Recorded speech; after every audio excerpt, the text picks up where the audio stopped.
no, we shouldn't sit together. Oh, well, after us being thought that I don't know if you know this or not. Hello, everybody. Hi. So last night we went out, and the doorman only asked for these two's IDs because they thought we were their parents. Fuck you, Tampa. Thank you very much. I love you, Daddy. Love you too, favorite daughter. We're not doing Oh, this. you were favorite last night. Oh, sorry. Hi, sorry. Yes, Mummy? I don't like this. She's having a crisis now. Having a midlife crisis? Darling, it's going to be... I love how every time I've been on stage with you now, it has been a Mummy and Daddy show happening. It happened in New York Comic Con too. It's you, Maggie. I know. You need to stop sitting next to Neil. It ages me. Do you want me to swap places, Dev?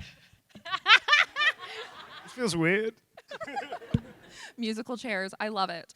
So Hey, it's been Daddy. about 2 years since Baldur's Gate came out. Oh, wow. I think tomorrow is the anniversary. No way, August yes 3rd. it is. Love that. Really?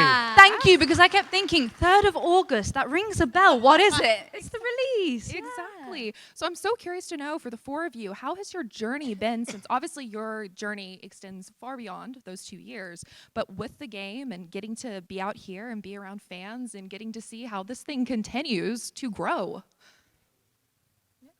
Mummy? Yes. No, it's incredible. I can't believe it's been 2 years, and I can't believe that people like still love it. Do you know what I mean? Like, obviously I can believe it, but I just can't believe. Like, it's almost like the hype isn't dying down. It's still going. In fact, in many ways, Yeah. it's getting more and more. It's like snowballing.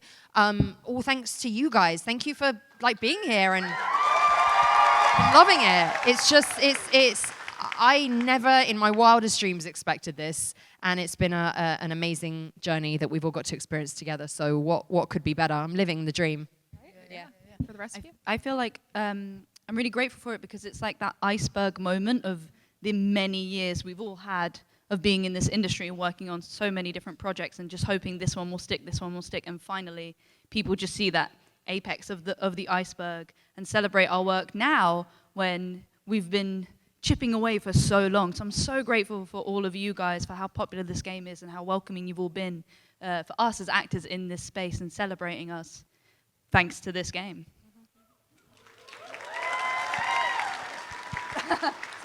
No, but really, I remember we all had a conversation, and we had our first American Con this time, like I think it was like March last year, and we were like, oh, but will the hype have died down by then?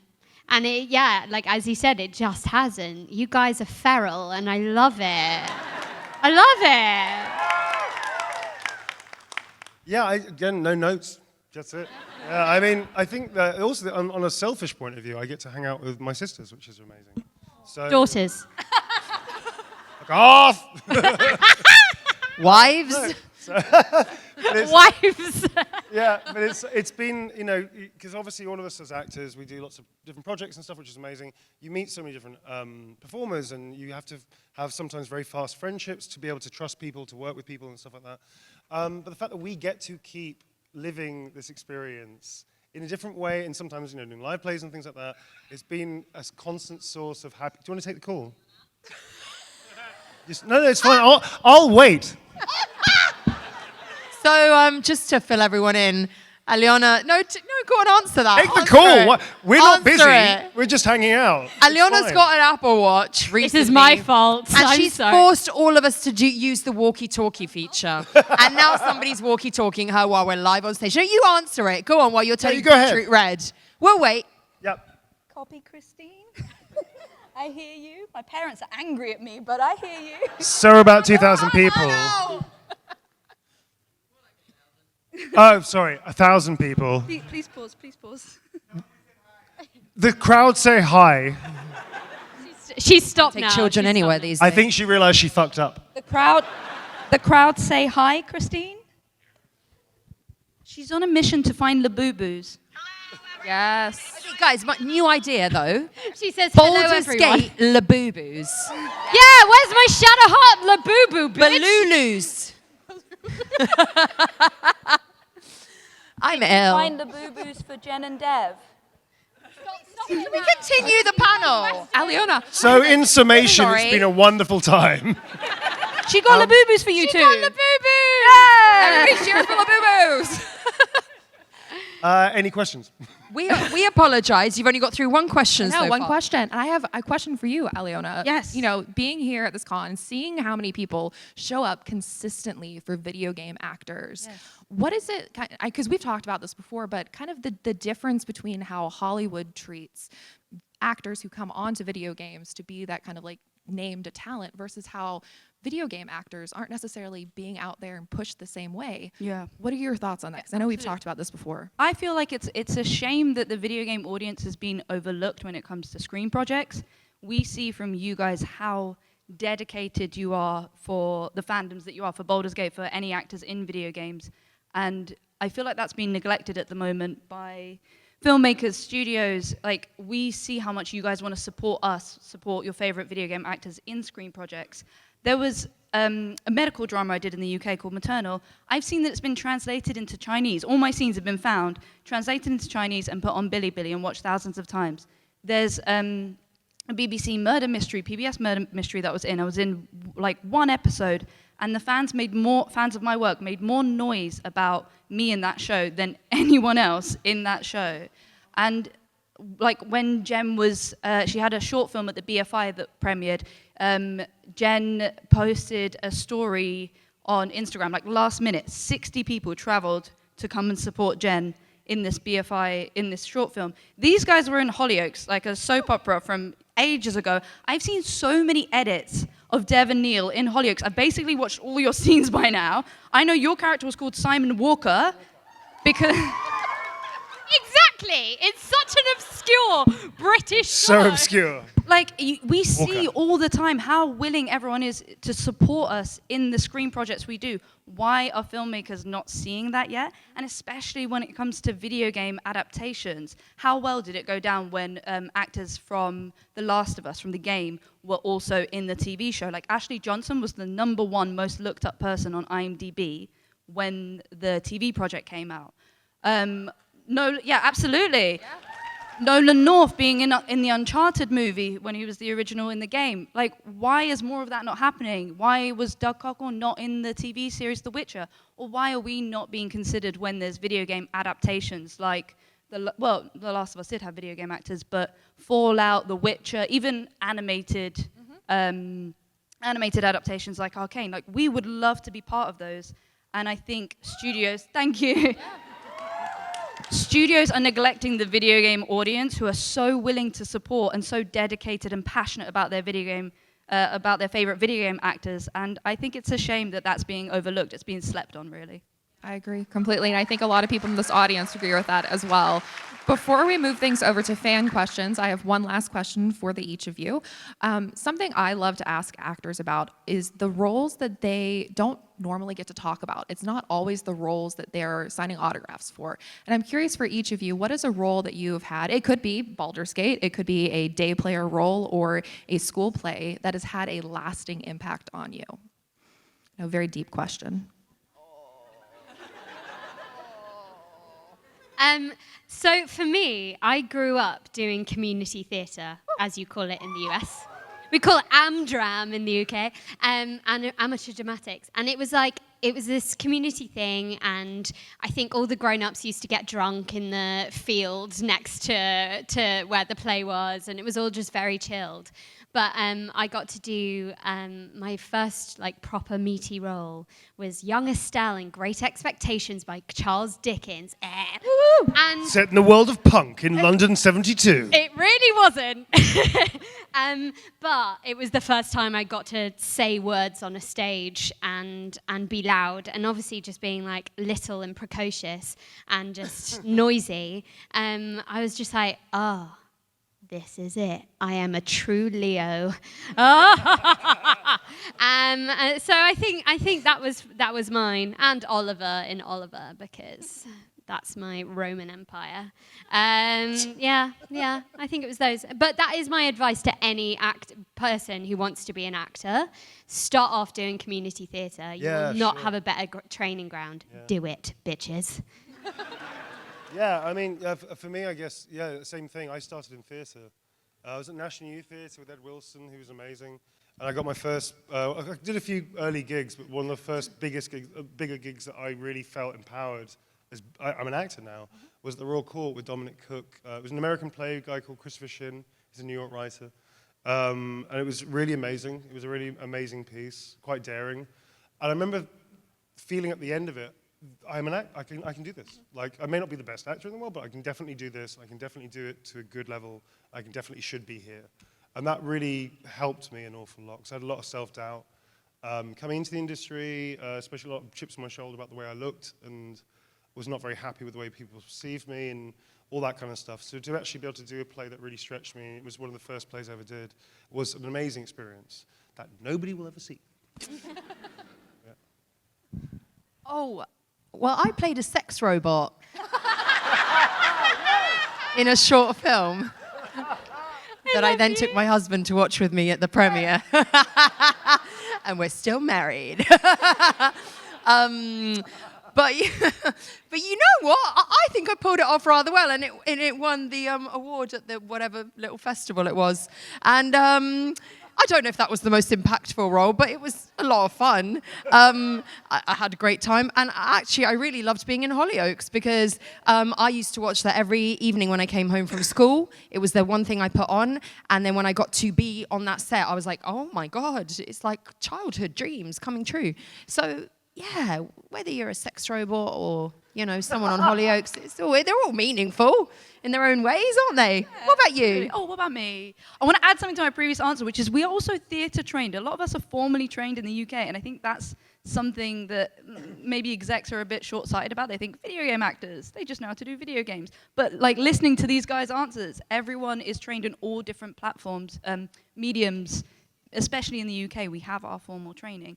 My favorite one, I did when I finished theatre school, a short film that I filmed in Amsterdam. So first job, I get flown out to Amsterdam, and the whole film, I was born in the UK, but my parents are Russian. The whole short film is in Russian, so it's a huge challenge. It's called The Occupant. It's got like 2 million views on YouTube.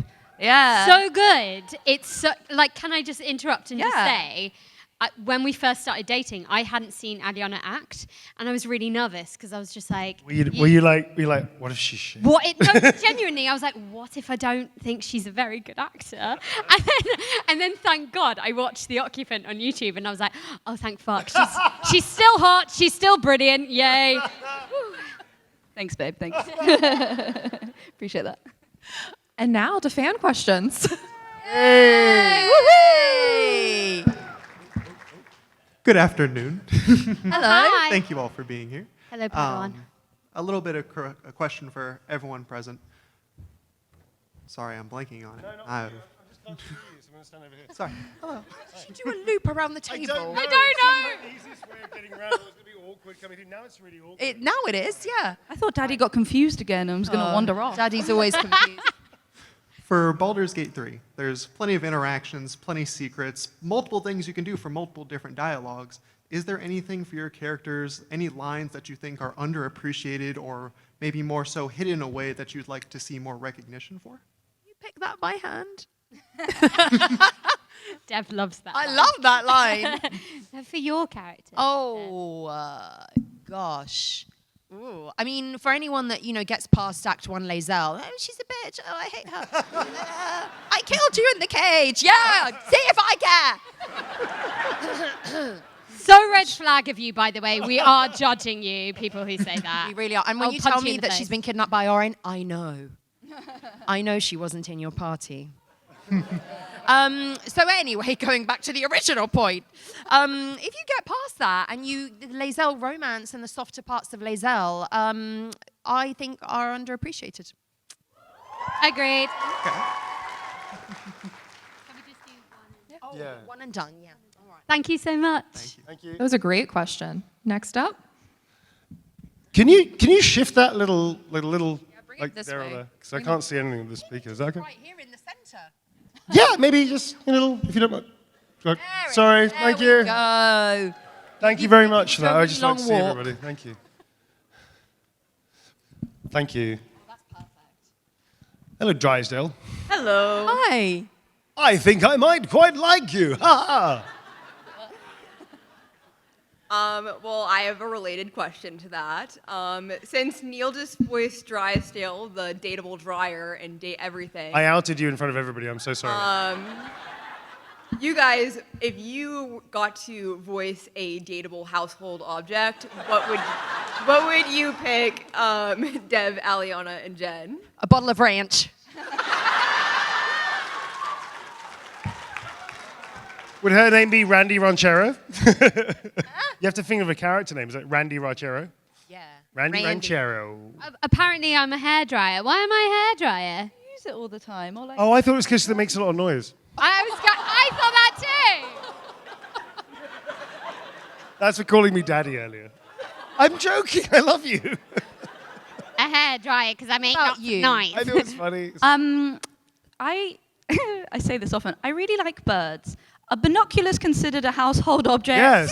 Yeah. Then binoculars. I I've got mean, in 4. this game, you can romance the air, so... Yeah. Yeah, then definitely binoculars. I've got 4 sets at home, so it's a household object. Thank you. Thank you. Thank you. Very fun question. Next up. Now we're making people do a really long walk. We might have to Really sing in long between. walk, I know. Da, da, da, Sorry. da, da, Sorry. da, da, da, da, da. Leon Kennedy. Hello, my name's Gerard. Are there like any projects from your childhood that you would like definitely want to work on today? Like anything that's nostalgic for you that you would want to work on? Oh, yeah, sure. I don't know, and this probably means nothing to anybody under the age of 40. There was an old book series that got made into a British TV series called The Tripods. And it was one person. Thank you, one person. Thank you, one person of a certain age. Your wife doesn't know her. Oh, well, great, cool. Yes. So it was made into a British TV series, and it was one of my early sci-fi memories. It was like in the 80s and stuff. It was one of my earliest sci-fi. That and Doctor Who were like my early gateway sci-fi TV show things, and it was really cool. It was a really interesting idea, kind of like War of the Worlds meets I don't know, Brexit. It was like a little bit like that. So it was like. That only works in Britain. You guys don't find it funny. I'm talking about the apocalypse, Brexit. No, fine. Fuck you guys. So it was basically, so it was basically like a really interesting story about how teenagers were trying to take the world back from the adults who screwed everything up. It's really fun. It was a really nice thing. So I would love to kind of revisit something along those lines as like a kid thing. Do you know what I mean? Yeah. Kind of fun. That'd be fun. Jennifer. Tribes. Did anyone watch that? Oh yeah, That's a Tribes. British No, thing. Tribes is a British It thing. was just a British thing, but that or Grizzly Tales for Gruesome Kids. Again, British references. I'm sorry. This is going to be a good reference. I think everyone knows this. Kim Possible. Yeah. Right? What is Kim Possible? Everyone's gay awakening is just what say Kim what is- Possible. I am substantially older than you. What is Kim Possible? You were alive in the 90s. What the I hell? wasn't watching television in the 90s. I was going out. I was touching grass. This is why we've got. You were what? Touching What's the grass, sitch? which I believe is an expression to mean go out and do something. Now Am I into something that's really inappropriate? No, it's fine. Okay, go. Touching grass. Thank you. Dev, what's your answer? I don't have one. Tribes. Tribes. Also tribes. Goosebumps. Yeah. Yeah. Woo that. She didn't even say it. No, she did. She did. Said it to me. Read the book. Fair. Thank you. Thank you very much. Very fun question. Next up. I have to say, with the Kim Possible thing, I understand the Yeah, maybe we can split the difference. Welcome. Jingly jangly one. There we go. Okay. Hi, I'm Raven. Hi, Raven. Hi. And oh god, my brain. If your character, any of y'all, could hijack your body for a day in the real world, what's the first chaotic thing you'll do, and how would you explain it to the cops? Hi, I'm going to plead the fifth. Over to you. Go on. Well, hopefully you all know that I directed on the game. However, I also voiced Corinna the squirrel. If a squirrel was to hijack my body, I would assume squirrels don't wear clothes, so I think what would get the cops' attention would be me jumping across trees in a city, Naked. climbing them, naked. Screaming out, gotta get them nuts! I think it'd be that. I don't think we can top that. That's Thank perfect. you. That was a very creative question. Next up. Thank you.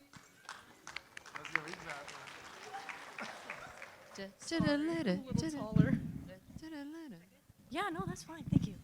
Hi. Hello. Hi. Thank you guys for being here. My question is more about like when you act a role like in Baldur's Gate or any recent project, what's the one most important thing you try to bring into every articulation for that role? Like something that you feel really embodies the character you're trying to play and how you bring that to it.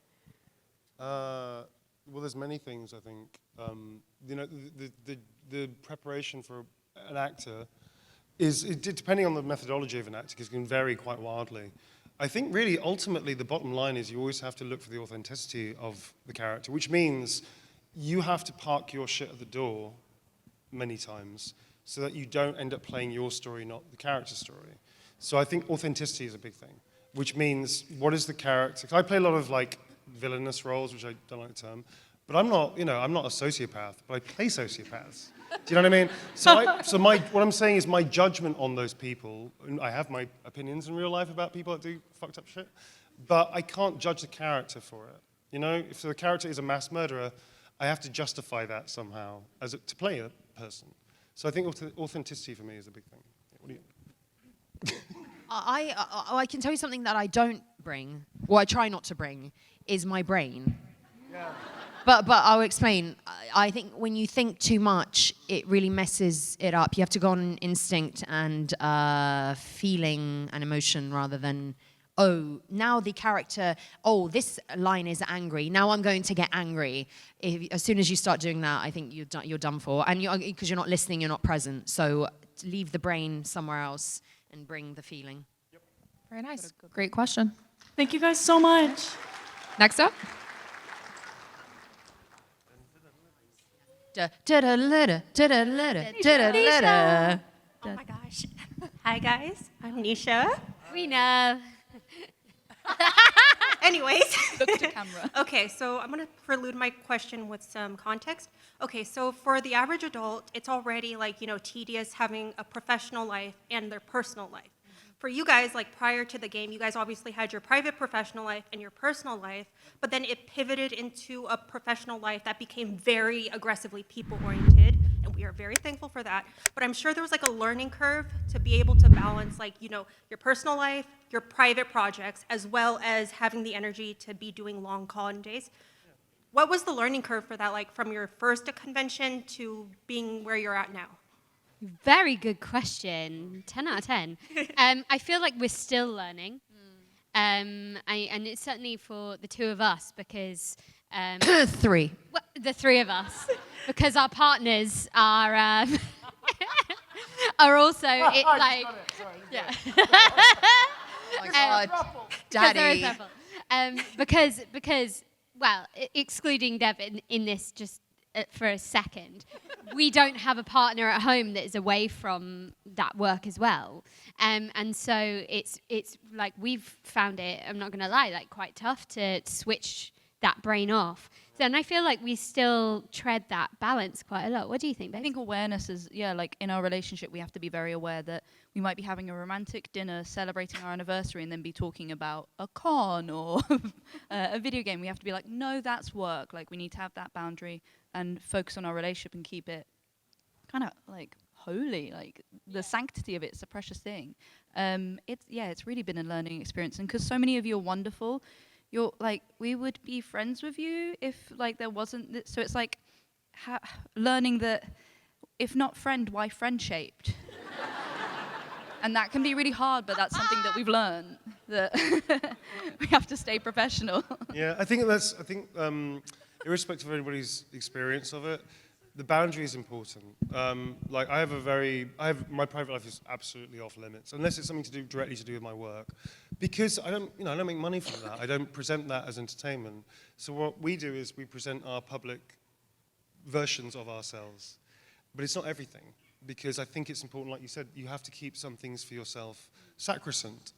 Also, as an actor, I think it's also important that people don't know too much about your personal life, because they should know more about the character, because nobody's written a story about Neil, and that would be boring as hell.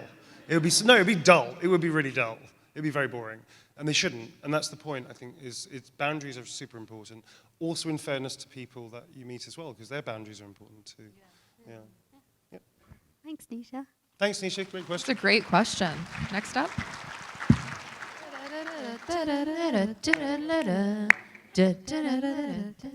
Hi there. Hi. Fallout. So, Is that actually a working Pip-Boy? yeah. That's I mean, so cool. that's so cool. Yeah. Love it. Thanks. Nice. So my question is, throughout Baldur's Gate, all of the characters I feel are very they have a lot of confidence, even when they're not necessarily sure about their actions. They're confident in themselves, and I feel like the more, we all get to see bits of you, you all seem to be very confident as well. Well done for buying it, darling. Well done for buying it. It's all a lie. It We is a are scam. nervous as fuck right now. And yeah, that's my question. So how do you think that you build your confidence? How do we build our confidence? Tell us. I think, I don't know, man. I mean, confidence, I think confidence is to do with competency. If you feel competent at something, you're confident because you know what you're doing. No. I was going to caveat it. I think the other thing as well is that, again, coming back to authenticity, of just being honest, of just being transparent, in terms of saying what you mean, not saying what you don't mean, things like that. I think that also makes one confident because you're just telling the truth of how you feel and what you believe in, I think. I don't know, it's an unusual question, but thank you. You guys should. I think this is very confidence building. Yeah, you guys. Everyone reacting the way that they have. I mean, before sitting on a panel like this, I would be shitting my pants, but now I come out and I'm like, oh yeah, I belong to. Oh yeah. Yeah. That dog. I belong here. We all belong here. I deserve to be sitting here. But before, if I had to do a monologue at drama school, I'd be like, oh my god, it's like this big deal. So this kind of thing that you guys have been giving us. So this I don't even know what you call it. This Feedback, this celebration. Celebration. Yeah, all of that is extremely confidence building. But I think that if you don't happen to have an army of fans just at at your disposal, I think just faking it till you make it a little bit. I used to do affirmations, power poses. Not even joking. Go into the toilet, do a star shape. But yeah, or genuinely before an audition, because I read it somewhere, I was like, oh, might as well try. It helps. It helps. Yeah, and a lot of mental kind of inner work, and I did a lot of stuff like that, and I didn't think it was working at the time, but now I think it was seeping in somewhere, and it just takes a little time for the brain to catch up. No, for the body to catch up. The brain gets it first, but the subconscious needs to kind of catch up a little bit. Yeah. So just pretend. But I think also I just want to say that you see us like this, but know that I'll talk on behalf of myself because these guys that's their own business. But I have anxiety, and I've had anxiety for probably all of my life, and some days are great. And this is great, and I feel great right now. Tomorrow, I'll probably have a vulnerability hangover and be like, what did I say? And have a cry. And, most mornings, I'll have a crisis going, I don't look good today. I don't want to meet everyone because I look rubbish. Know that I think most people, unless they're a psychopath, worry and have imposter syndrome. And I think it's very easy to fall down the road of, they're okay, I'm not okay. A lot of the time, I am not okay. Just know that. And I think sometimes knowing that it's kind of universal helps. It helps. It goes. You realize that everyone is just a human, and we all do poos, and we all get anxiety. And just talking about how the Queen used to go for a poop. Yeah, we talked about that. Also, by the way, you know what I realized? We're all living the same life. No joke. We're all having the same experience. Not to get really spiritual, but we all are living the same. I see people having the same experiences. I'm like, oh my God, we're living the same life. And I've been saying that a lot because we are. Thank you. Wow. Thank you. Thanks very much. Anymore. Great question. Next up. Loving the fact, have you found yeah. We are one brain. Yeah, she's been I've been tadpoled. playing too much Baldur's Gate 3. We are not all tadpoled, Dev. Hello. We are. Hi. Hi. Hi. So my question is. What's your name? Oh, it's Michaela. Hi, Michaela. Hi. My question is while doing Baldur Gate, what scene or line would you say is the most memorable or funny? Pick that by hand. You pick that by hand. Oh, it's deadly poisonous. Oh, I'm only joking. Why am I an old lady? I don't know. You Oh, Shadowheart. Pick that by hand. That's the Shadowheart line, by the way, not a laser line. But you guys would know that. I'm going to stop talking now. You go. Are you okay? No. For me, it's stop licking the damn thing. I just think, all of Corinna's lines. Oh yeah. No, I do think Tim's delivery of that just so good. tickles Tim's me every amazing. time. What's the line about bury the hatchet? Why would I bury a perfectly good weapon? That's cut. That's a pretty good line. That's a good one. Yeah. I got too many. I can't. There's not one. I'm too funny. I can't. I'm too good. Thank you so much. Thank Great you very question. much. Thank you. Next up.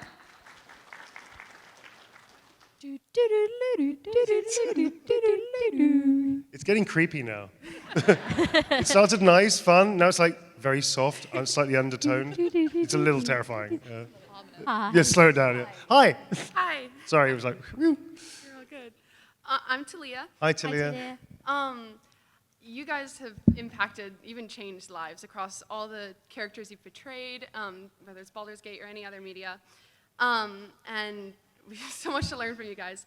But if there was like something that you could tell your fans to either remind them or just let them know, something to stick with them, what would it be? What would you tell them? I think, because we've all had this amazing experience. I mean, firstly, Larian made the game. We were lucky to be a part of it and to be conduits for the story. Larian also need that thanks, you know? But I think for my experience, for our experience, because we've all had very similar stories, I think the one thing that people should know that come up to us, and we're very grateful for it, they're saying, you know, really helped and blah, blah, blah, is that they are the ones that changed their life. We are glad to be inspirations to help them, but they are the ones with the power to do that. We just help cheer them on, do you know what I mean? In a very interesting, artistic way. But I think it's important that people understand that, because, you know, people have come up to us and said things like, you know, this saved my life, or I was going to commit suicide, or things like that. I mean, really heavy, heavy stuff. And it was the fact, well, yeah, it was like great that we got to inspire you, or the characters, most importantly, got to inspire you, but you're the one that did it. I think that's important that people know that. It's not, there's a lot of stuff that's put on us, which is wonderful and very humbling, but they are the people that did that. They're the people that got through it. They're the people that had that dark moment, reached out for somebody, or just got through themselves, or asked for help or support, whatever it was. They're the ones that did that. And I think it's important that people know that it's not us, it's them. We just got to cheer them along. Do you know what I mean? Yeah, I love that. Thank you. Thank you. Great question. We have about 7 minutes left, so let's try to get through as many as we can.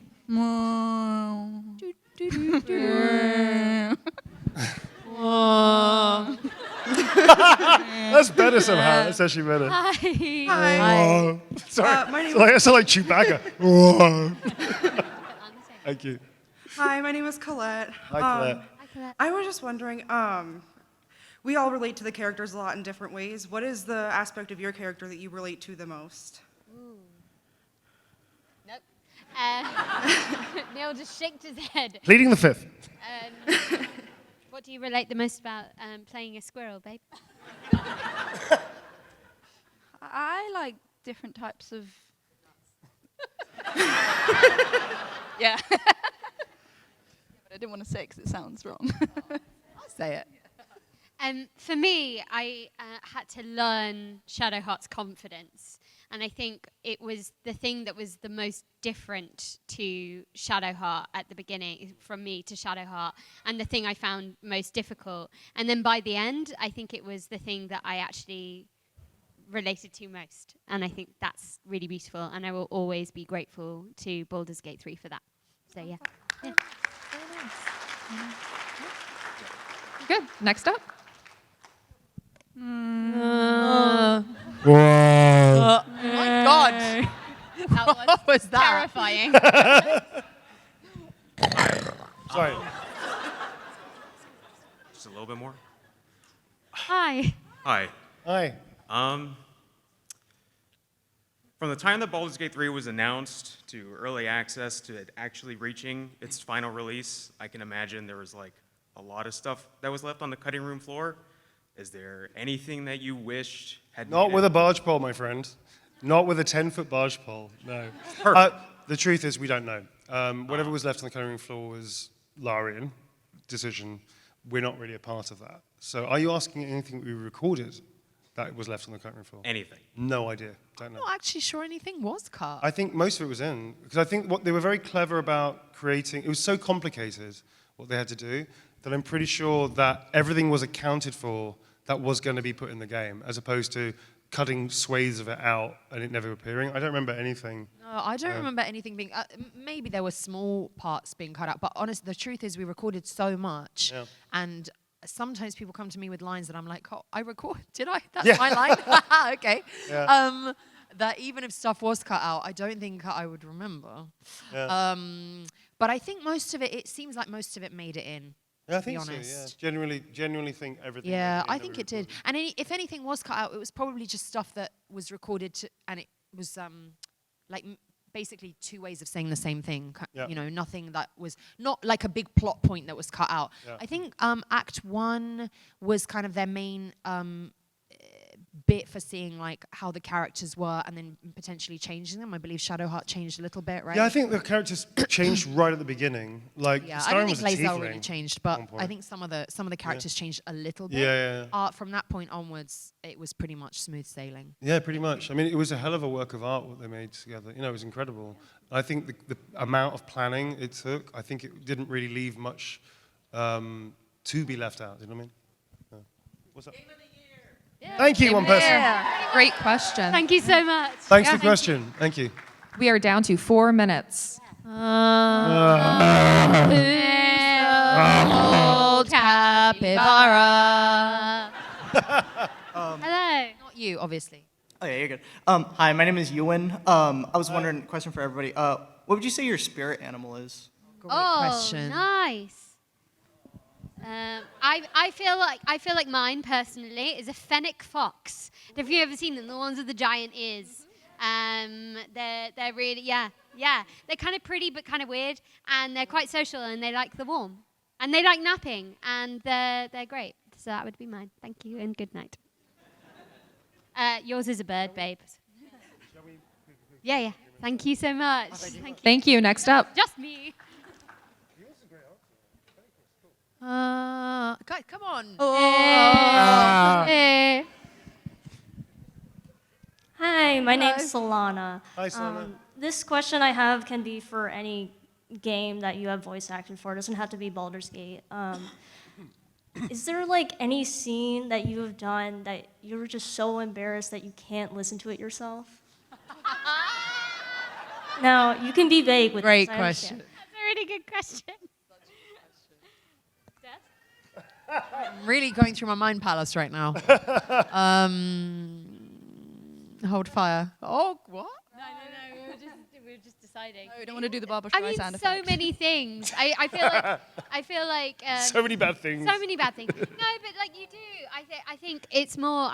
I'm really lucky. I think a lot of us are lucky in that we did theatre first of all, and the beauty of theatre, not No recorded. one's gonna see it. So you can embarrass yourself as much as you like and not have to worry about it. But yeah, I mean, there's a couple of games that I did that aren't even on. Like, I'm not even credited for, and thank fuck for that. That was a very good question. Anybody else? No? Next up. Come on. Let's go. Thank you. We are down to 2 minutes. Wow, I love the helmet, man. It's so cool. Wicked. Fallout. My name is Helen, and this is a question for all of you guys. Who would you romance in Baldur's Gate 3? Who would you romance? Lay Shadowheart. Do you know what? I've just started. No, I'm the one answering all the questions. No. Yeah. I call it asturbation. How many times have we heard that I know, it's a good gag. I think it's funny still. Honestly, I think we're You on guys 50 don't laugh times. anymore, I No. know. No, they've heard it too many times. It's a gag. I would romance Mizora. Oh, yes. Is she hot? She's got a sexy dress. Oh, you said Shadowheart. I think I'm doing another playthrough, and I think I'm gonna go for Minthara. Oh yeah. Thank you. Thank you so Great much. question. Next up, we are down to 1 minute. 1 minute, guys. Thank you. I'm Luisa Elena. Thank you guys for being here. I'll try to be quick. This is for Mr. Newbon and Aliona. I'm so sorry. I'm nervous. But Mr. Newbon and Aliona, you guys both worked as performance directors on this game. I wanted to ask, what capacity do you guys work with each other or didn't, and how that process worked? We actually never worked together As directors, when you direct on the project, you have a voice director and a performance director. Yes. So I would direct Neil when he was recording Astarion, when he was acting. Yes. But then you would never have 2 performance directors at the same time, so you would be working with another voice director in your sessions. So I was doing a lot of voice direction on it as well. I actually wasn't doing. I was doing a combination of voice and performance sometimes when we were overloaded with too many people, etc. But actually, you and I never got to work together. I don't think. Not in direct, not as a partnership, which would have been really fun. These guys directed towards the end of the game. Jen also directed voice at the end of the game because we needed all hands on deck. Yeah. Awesome. It was the Jen first time directed me. actors experienced crunch. It was quite wild. Yeah. But by that point of the game, I was stepping away from directing, so I would only actually direct Shadowheart because we were in a relationship by that point. We were in love, so I was like, I want to see Shadowheart throughout to the end. So by that And I point, needed a tester for my romance scenes. Thank you so much. What a great question. And we are officially out of time. 20 seconds. What, one 20 more? seconds, One more? Okay, one more. You are the chosen one. Run for your life! Thank you so much. Just real fast, wanted to say my dad has 4,200 hours on the game. Your dad needs help. Which is 175 days of his life. I don't think I've seen him that much. Real fast. You need a hug? You're coming here for a hug. I'll take a hug. Can I still get my question? So sorry. I'm so From sorry. Daddy. I'm so sorry. I'm sorry. New A dad. hug from your real daddy. That was great. so sorry. Thank you. So also, I romanced you in the game. But anyways. Really fast, which of you has played the game the most and how many hours do you have? Okay. Definitely not me. Me, I think. I think Jen. I think Jen has. No, I think Jen has. How many hours are you in? Too many, because we've got our playthrough. I've got a dirge run, and now I'm playing as an evil monk. So, but she's hot. I definitely have the longest playtime. It's been 2 years. Oh no, we still haven't finished. You haven't finished? No. That's crazy. No, I haven't finished either. Yeah. Really? None of us have finished? Is it We're- good? Wow. Should Okay. we carry on? Should we get to the endings? That was Thank a you great, so much. great Thank you very question. much. Everyone. That was a Thank great you. question and That a was great way to wrap up hysterical. this panel. If you didn't get your question answered, you can go find these lovely folks at their table. And thank you all so much. Thank This you was fantastic, guys. always.